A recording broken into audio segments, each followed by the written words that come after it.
Welcome to my YouTube channel stroller spirit. यदि आप बनारस में आते हैं या बनारस के रहने वाले हैं तो आपका सबसे पहला पसंद ये 80 घाट होता है, जहां मैं इस समय खड़ा हूं।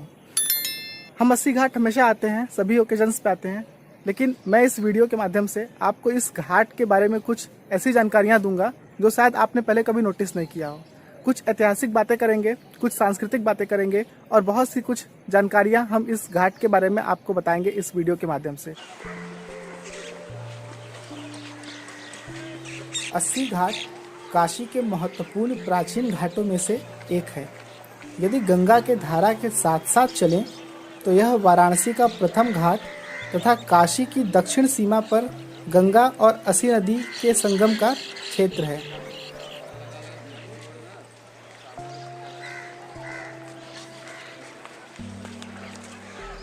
इस घाट पर स्थित मंदिर 19वीं शताब्दी के पूर्वार्ध के हैं। लक्ष्मी नारायण मंदिर पंचायतन शैली का है। यह मंदिर न केवल 3 अलग अलग देवताओं से संबंधित है बल्कि नागर स्थापत्य शैलियों को भी दर्शाते हैं।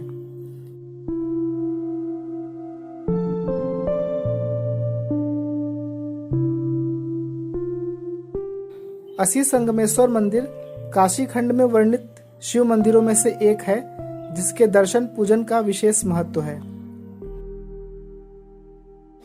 मंदिर आप पीछे देख रहे हैं, ये असी संगमेश्वर महादेव जी का मंदिर है और ऐसा इसलिए है क्योंकि यहाँ पहले असी नदी और गंगा नदी का संगम का क्षेत्र हुआ करता था, इसलिए इस जगह का नाम असी पड़ा और इस मंदिर का नाम असी संगमेश्वर महादेव पड़ा है। अब इस असी संगमेश्वर मंदिर के बाद हम चलते हैं 80 घाट पर ही स्थित उड़ीसा के जगन्नाथ मंदिर के प्रतीक रूप यानी कि जगन्नाथ मंदिर की ओर।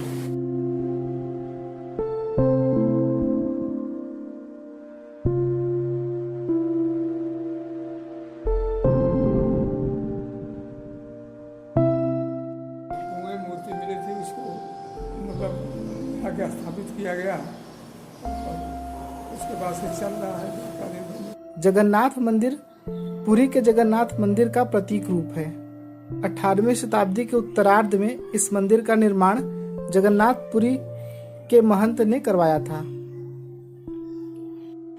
काशी खंड के अनुसार संसार के अन्य सभी तीर्थ इसके 16वें भाग के बराबर भी नहीं है, अतः इस घाट पर स्नान करने का भी एक विशेष महत्व है। पहले इस 80 घाट का संपूर्ण क्षेत्र वर्तमान के भदानी घाट तक था और तुलसीदास जी रामचरितमानस की रचना इसी घाट में एक गुफे में निवास करके किया था और उन्होंने सन 1680 में अपने प्राण भी इसी घाट में त्यागे थे। 19वीं शताब्दी के बाद इस 80 घाट को 5 घाटों में विभाजित कर दिया गया, जिसमें पहला 80 घाट, दूसरा गंगा महल घाट, तीसरा रीवा घाट, चौथा तुलसी घाट और 5वां भदानी घाट शामिल हो गया।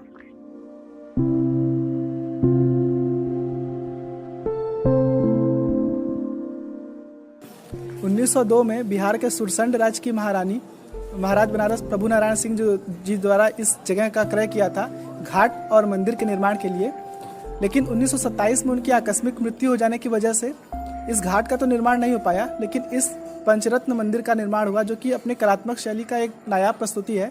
आप 80 घाट जब भी आते हैं इस मंदिर में आकर के उस कलात्मकता को आप अवलोकन कर सकते हैं, जो कि बहुत ही बेहतरीन तरीके से प्रस्तुत किया गया है। यह घाट सामाजिक, सांस्कृतिक एवं धार्मिक मस्ती के स्वरूप में वाराणसी का केंद्र है। इस घाट पर दैनिक स्नान करने वालों की सर्वाधिक भीड़ होती है। प्रातः 4 बजे से ही लोग इस घाट पर जमघट लगाना आरंभ कर देते हैं और यह क्रिया पूरे दिन चलती रहती है। सूर्यास्त के पश्चात इस घाट पर प्रशिक्षित पंडों द्वारा मंत्रों एवं घंट घड़ियालों के गूंज के साथ गंगा आरती का अद्भुत नजारा देखने को मिलता है।